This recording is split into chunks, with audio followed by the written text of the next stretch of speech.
Hey gun people, gonna do this one on holsters. So I get a lot of questions on what holster is the best. This little holster is actually made for a different gun. I think it's made for my little Smith & Wesson, but this is a plus P little Tars 38 plus P, and I use this gun here, this holster, but it won't connect like it's supposed to. Get that down just a little bit here. So it doesn't snap like it's supposed to because it's made for a hammer. So instead of snapping it over but there's no hammer, because I like the hammerless, talked about that several times. So instead I just hook this across the front here, and it makes it kind of tight and it's hard to snap, and I don't really care, but once I snap it in, it's good and solid. So that's one type of holster. Let me go back and readjust here so we can get to some of these others. And I got all kind of holsters here. I don't know if you can see all the different types, but I'll pull them out and kind of show you pros and cons. There's a couple holsters that I didn't bring out, so I don't have those, but you've seen them in other videos. This is my ankle holster that I usually carry. You can tell it's kind of ragged. I usually always have this on my ankle. It's got a little 357 in here. It snaps in the back, so it goes over the trigger guard.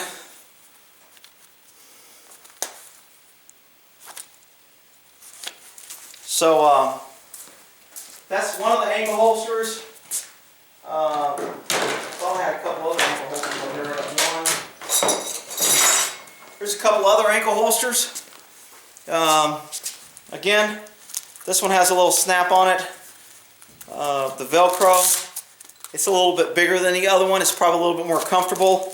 I got this as a backup in case I couldn't find my other one.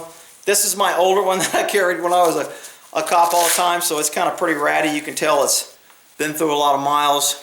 But it still works, so I didn't want to throw it away.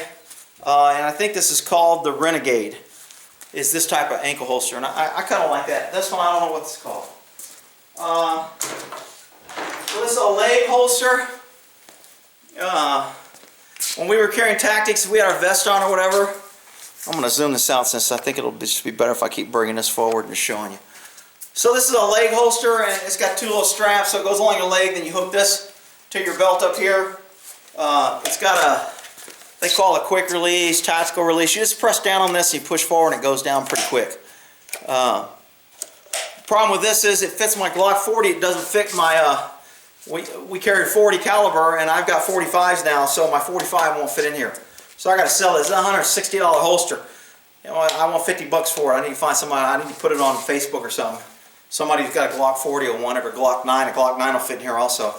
But it's a nice holder. But you know, it's kind of tactical. It stays on the ground. It's right down there at the reach. So you know, if you're going to have this, you want to train with it. So if I need my gun, I need to remember push down and draw. Push down and draw. This holster is called a Fanny pack. You put it on. It was big years ago.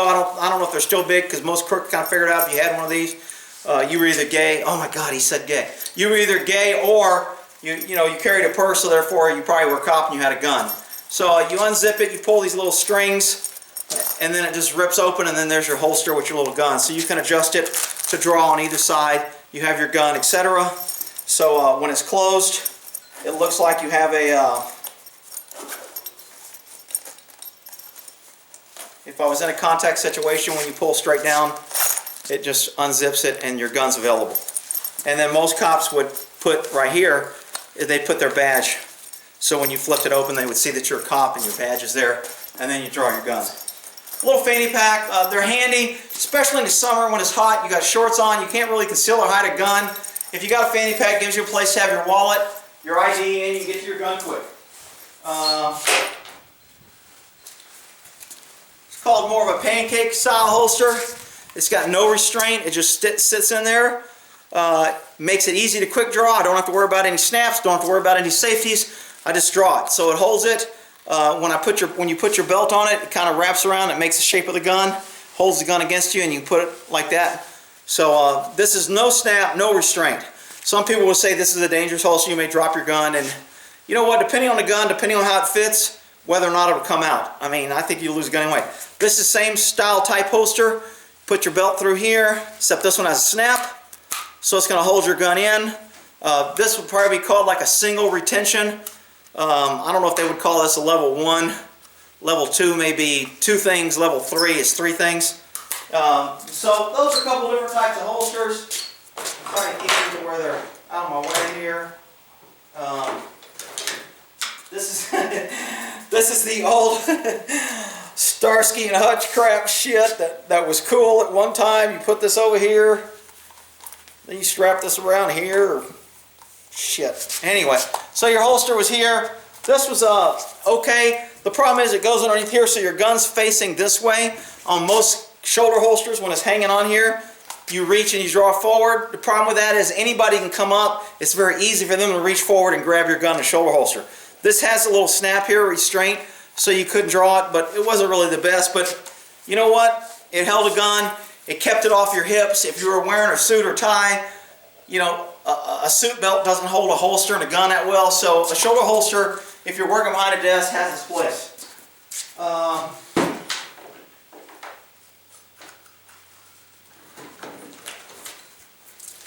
So this is another pancake style with no snap.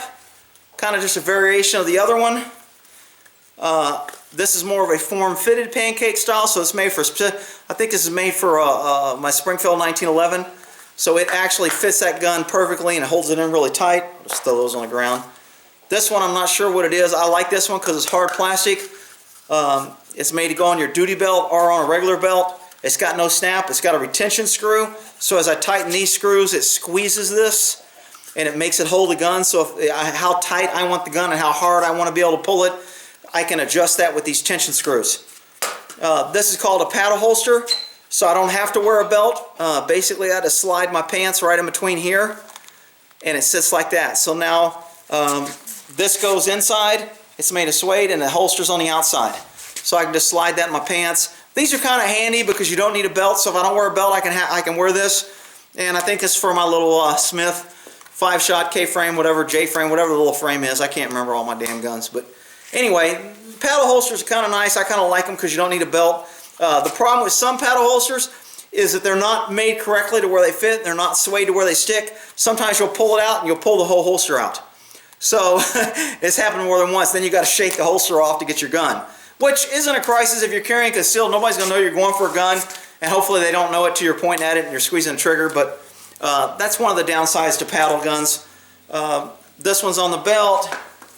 I think I've got pretty much all the holsters. Here's another leg. Oh, this is another type of locking holster. It looks like just your standard locking holder, except it has this little pin right here, and this is a little release. So when you draw your gun, I put my hand on here, I have to hit this release. So as my gun's here, I have to hit this release with one of my fingers in order to pull the gun up, because that releases the gun.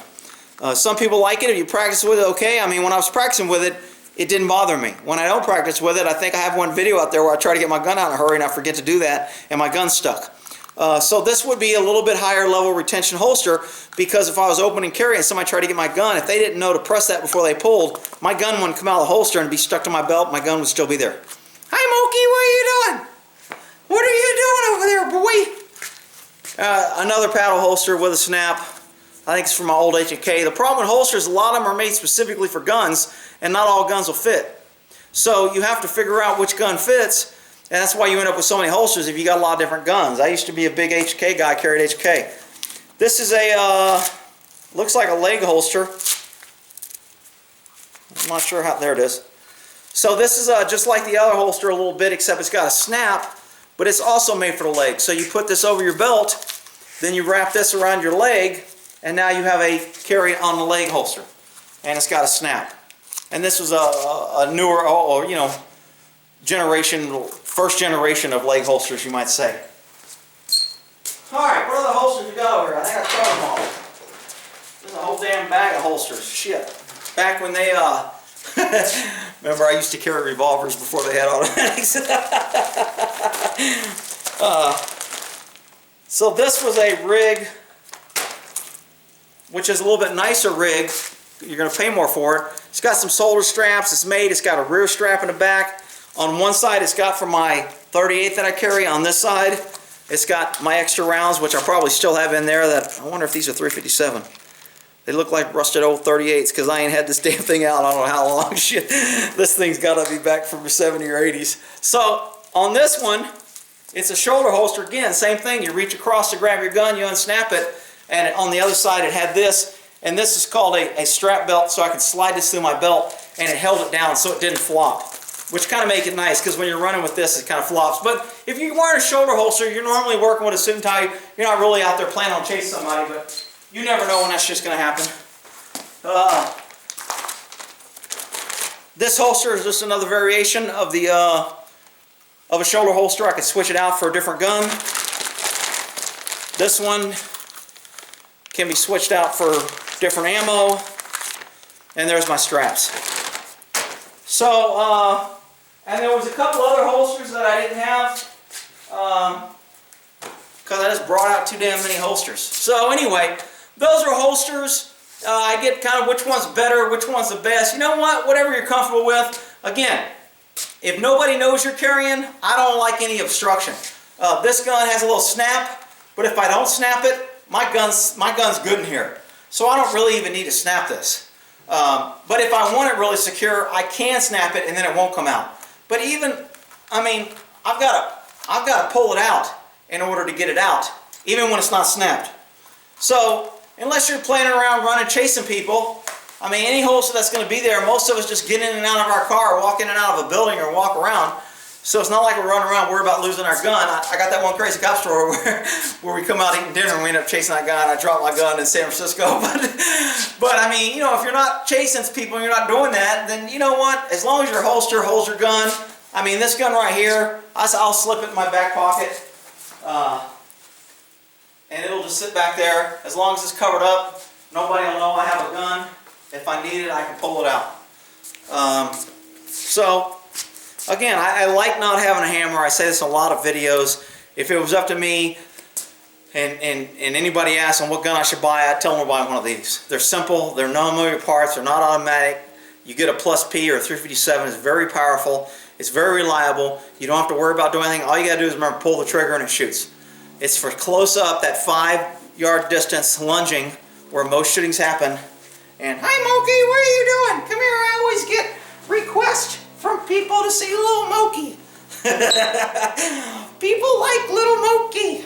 Oh, woo! Little Moki's a star on YouTube. Alright, so this is Moki and we'll end that there. Say goodbye, Moki. Bye, YouTube people. Alright, we'll end that there.